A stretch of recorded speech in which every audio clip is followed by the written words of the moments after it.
Welcome to NJ Ballot. I'm your host, Jacob Flores. Today I'm here with Adam Rueda, a candidate for NJ-05. He's from Andover Township, a Bucknell graduate, worked as a senior financial analyst, an interior designer, and even as a DJ. Now, he's one of the founders of a new political party, Green Party 2.0. Adam, how are you doing today?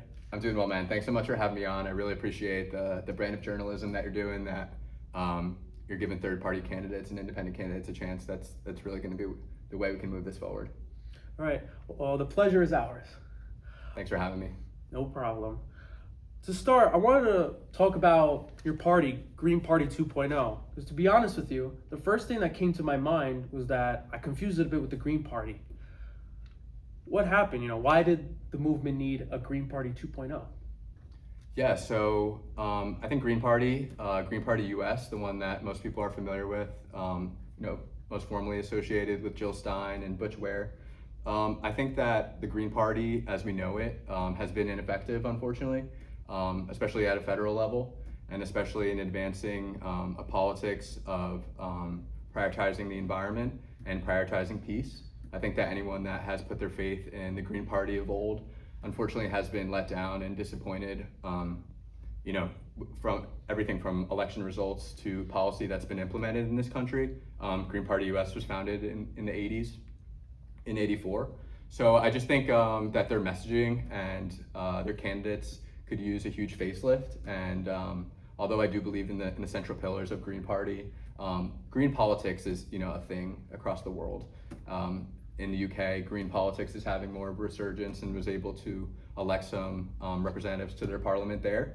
So nothing against Green Party, but I just think that it needs a more youthful take, a little bit of a brand overhaul, and that's what I'm trying to bring to the table. All right. Saying that needs a bit of a facelift, needs a bit of a brand new renewal. What does Green Party 2.0 get right that Green Party does not?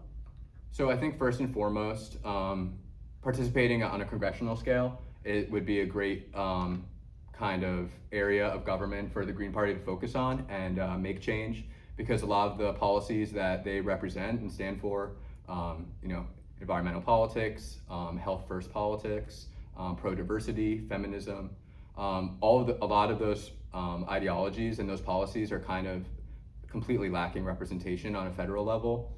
So I think, first and foremost, that what's going to separate us, Green Party 2.0, from the Green Party US or Green Party New Jersey, is to have more serious congressional candidates that are really going to, throw a wrench in the typical bipartisan nature of the elections that we've been seeing, in all of my life. I remember in Green Party 2.0, please correct me if I'm wrong, you guys have 11 executive members, is that correct? Yeah, we have an executive board of 11, correct? Are there any other of them that are interested in running for office? You'll have to ask them directly. I'm not sure, but I hope. They're all of the caliber to be elected officials and be in Congress, in my opinion. Some of them actually already work in DC in the federal government. So yeah, I'm hopeful. And at minimum, that is the core board of this party. A lot of the initial concepts that are written on the official paper from June 2025, that's pinned to the top of our Instagram political party page. That was all voted on among that 11, and there was a lot of deliberation on those policies and the general direction of this party. And so that's where we kind of stand, and I'm the first candidate. That's great. America has heard plenty about third parties over decades, especially in recent presidential election. Why should voters believe Green Party 2.0 won't end up like every other third party? Yeah, I guess I'll have to ask what you mean by like every other third party. Well, there was a lot of concerns on presidential elections involving Green Party and Jill Stein, where a lot of people, especially those who support other political parties, might not have been a fan of the Green Party. So I wanted to ask, just again, why should voters believe Green Party 2.0 won't be like the Green Party? Yeah, so I think to a certain extent, the same way that we see our duopoly parties, the Republican Party and the Democratic Party, are kind of occupied by corporate and international forces, and they don't really serve everyday Americans anymore. I think that's becoming more and more clear as we move forward, especially through this news cycle. So in that same way, how those parties are kind of occupied by forces and have been chopped up and bought and sold, Green Party, I believe, is also occupied. A much smaller party is going to be that much easier to be kind of corroded. So I think, Green Party US has not been, safe from the same kind of dangers that have plagued the Republican and Democratic Party. So I think in the same way, Green Party is kind of like a controlled opposition at this point, unfortunately. So that's why I think that those policies aren't being progressed as much as they should be. Good. I want to move on to a short question on NJ-05. Yes, sir.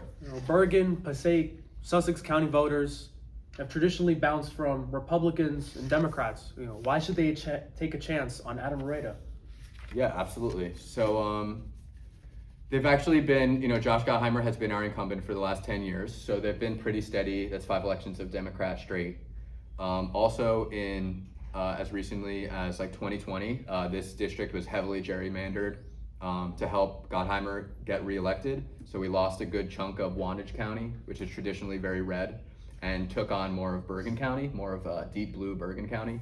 So at this point, I believe that this district is pretty solidly, safely blue, and the Cook Political Report reports that as well.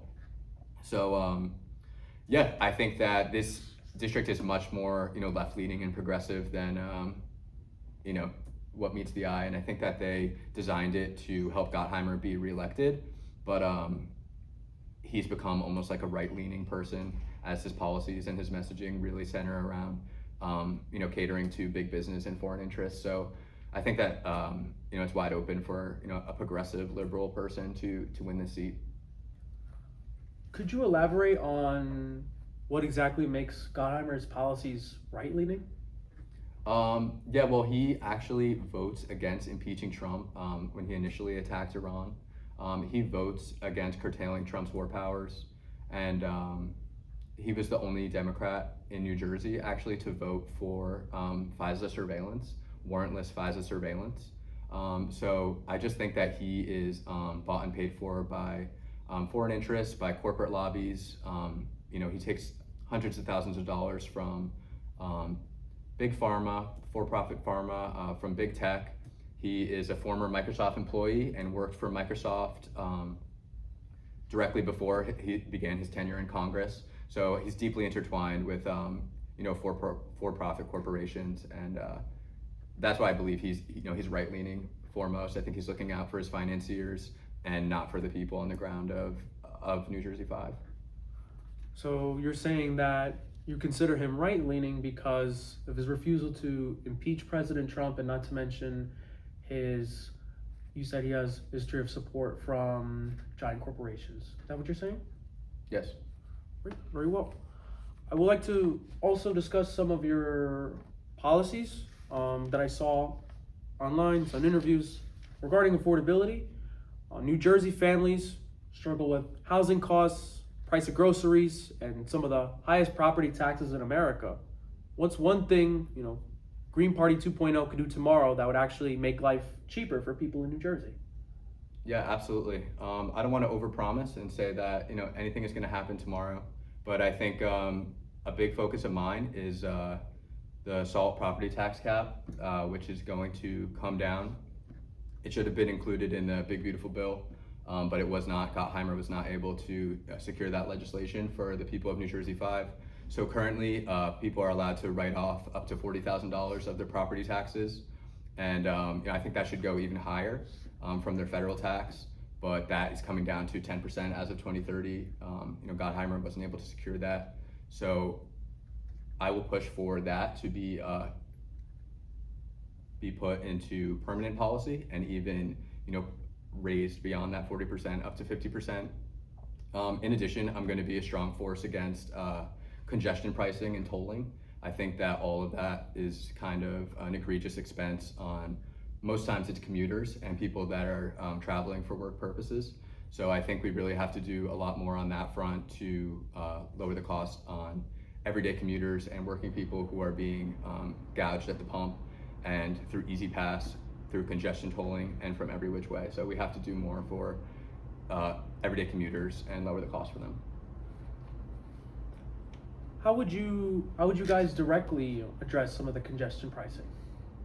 I think the number one thing right now is to be vocal and about these issues.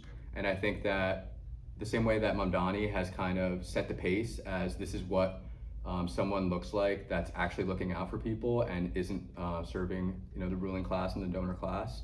I aim to be that kind of congressman that really just is action first. I'd like to move on with immigration. Right, there's a lot going on in New Jersey with immigration involving ICE, Delaney Hall. Right. We'll start something a little general. If you could rewrite America's immigration system from scratch, what would go, what would stay, and what would surprise people about your plan? Yeah, absolutely. I mean, I would like to rewrite it from scratch. I would like to abolish ICE. I think it's an organization that is poisoned by racial profiling, a culture of racial profiling, and unfortunately, many of these ICE officers have not been properly trained and have been forced into, horrible situations involving detainees and even American civilians. So I think we do need to abolish ICE and start from scratch. And I don't think that's even that much of a radical idea. The parent company of ICE is obviously Department of Homeland Security, which was formed as recently as 2003 in response to 9/11. So we have been able to handle immigration in this country, before ICE and before Department of Homeland Security, and that's the kind of immigration policy we need to get back to. We need to focus on working towards citizenship for people that are non-criminals and people that have been paying taxes, and we need to focus on having a human rights centered immigration policy that is also centered on keeping families together. If we were to abolish ICE, let's say tomorrow, right? What would anything replace it, or what would replace it? Yes, there would have to be immediately, to abolish ICE, immediately in place would have to be a new system of giving everyone their day in court, giving everyone their due process, and going about things in a much more civil rights, human rights centered way. And that would all have to be written if we were to abolish ICE. There has to be an immigration system in place. Right, good. Speaking of ICE involving Delaney Hall. Yes, sir. The protests at Delaney Hall divided New Jersey. Was it effective activism, or do you think they made it harder to solve the problem? Yeah, this is a deep question. So the protests could broadly mean the people outside of Delaney Hall, or you can mean the people that are in Delaney Hall, that were the detainees that started this hunger strike, that actually kicked off a lot of this activism and this attention around the facility. So I think that it was effective activism in bringing attention to the kind of conditions that are occurring in these for-profit ICE facilities. I think it was effective in bringing attention to the fact that these are for-profit facilities that are cutting costs and trying to enhance their margins in any way that they can, which includes, making these detainees work inside the prison and, overcrowding and underfeeding these detainees. From what I've read and seen online, there's deaths inside these facilities.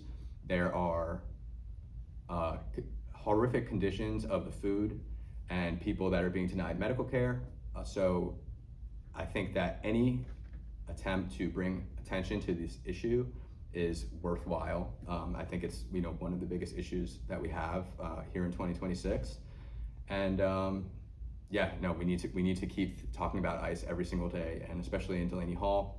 Right here in New Jersey, human rights violations have come right to our door. So we can't be talking about it enough until Delaney Hall is closed. We're on Delaney Hall. Governor Mikie Sherrill has faced criticism over how she handled the Delaney Hall protesters, specifically the ones outside of Delaney Hall. Right. What were your thoughts on how she handled the protesters outside of Delaney Hall, and what would you have done differently? Yeah, it's a tough situation for Mikie Sherrill because it is a federally run facility, federally run / private facility. So, she did have trouble even getting in there or kind of, extending her jurisdiction. And, unfortunately that comes with the territory, being a Democratic governor operating in this Republican era of Trump.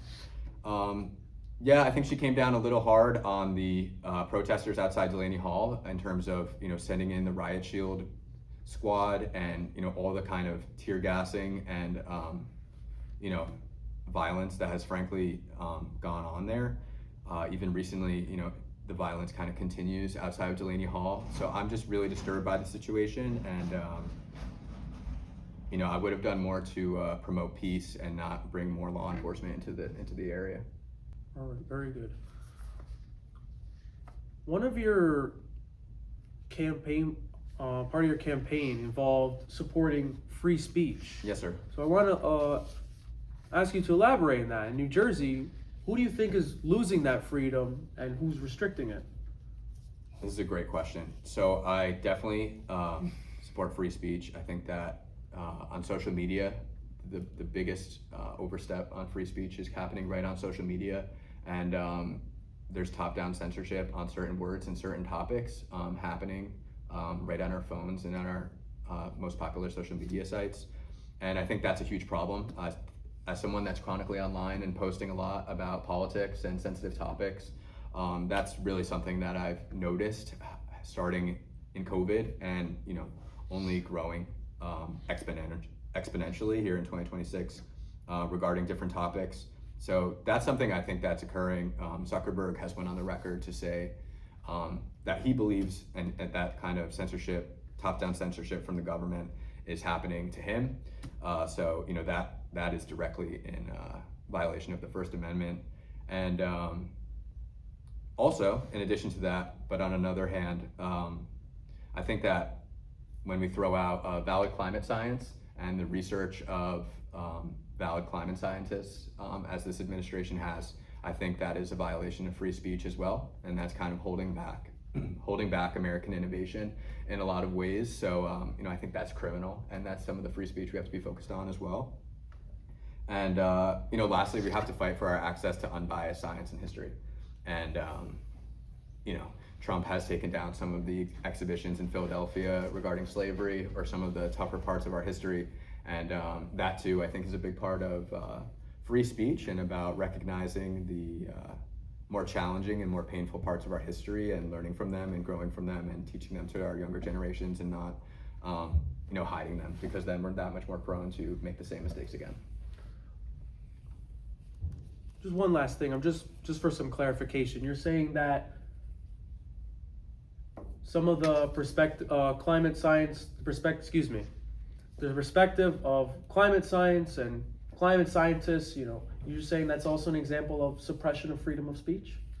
Yes, sir. Because I believe, bedrock climate findings to be true, and I think that this administration especially has been egregiously offensive in their war against climate emergency information and valid climate science. But I think that's because Trump is acting in bad faith, and he received hundreds of millions of dollars in campaign lobbying and funding from big oil. And I think that is one of the main bosses of his political agenda. And there's no doubt that was one of his biggest financiers.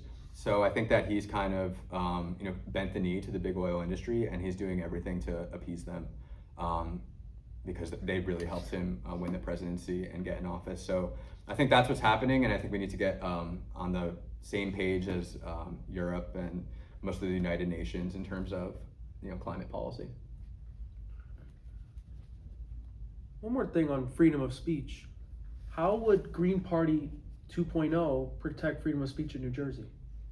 Yeah, so I have already tried to make free speech and my page Rep Rueda on Instagram like a beacon of free speech by promoting voices that have otherwise been, discarded or canceled in some way.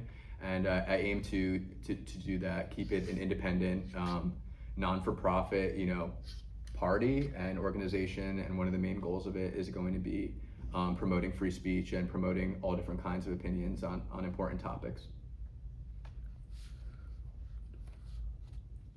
I want to talk now about sustainable energy. Electric bills are rising. Offshore wind remains controversial, and AI data centers are increasing energy demand. Definitely. Your campaign mentioned sustainable energy, but what does this mean in practical terms for New Jersey residents? Absolutely. Yeah, I think we need to aggressively move away from fossil fuels, from gas-powered vehicles. I think we need to do whatever we can to build out public transit and reinvest in New Jersey and the New York City Metro, and move away from cars parked on the freeway and the turnpike and the parkway. I think that is the number one thing that's contributing to climate change and the thing that can be most in our control. I'm open-minded to any kind of alternative energy, nuclear, solar, wind, anything to move us away from fossil fuels, because our time is running out in terms of the climate. And I believe that it's just going to get more and more volatile in terms of the weather systems coming down the pike. So we need to do whatever we can to reduce emissions.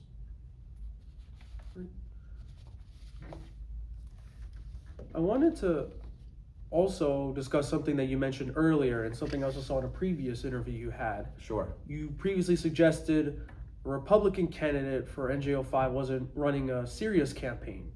What makes your campaign serious and what makes theirs not? Yes, so this is an interesting point. First off, I think that for some of the reasons I mentioned earlier about Gottheimer kind of appeasing both parties at this point and appeasing the Republican Party as well, I think that is also evident when you look at the kind of candidate that the Republican Party is presenting for this race here in New Jersey 5. He is funded to the tune of like $6,000, which is not very much at all when you look at the grand scheme of Republican candidates. We look at how much they funded Thomas Massey's opponent in Kentucky. That was upwards $15 million plus to get Thomas Massey unseated. So when you compare it to some of those pricier Republican primaries and general races that they're spending money on, it's really just not comparable at all. At the same time, this Republican candidate, has a very small following on social media, and he has no record of politics or public service. So I think in that sense, they tried to just give Gottheimer a clear path to victory here, and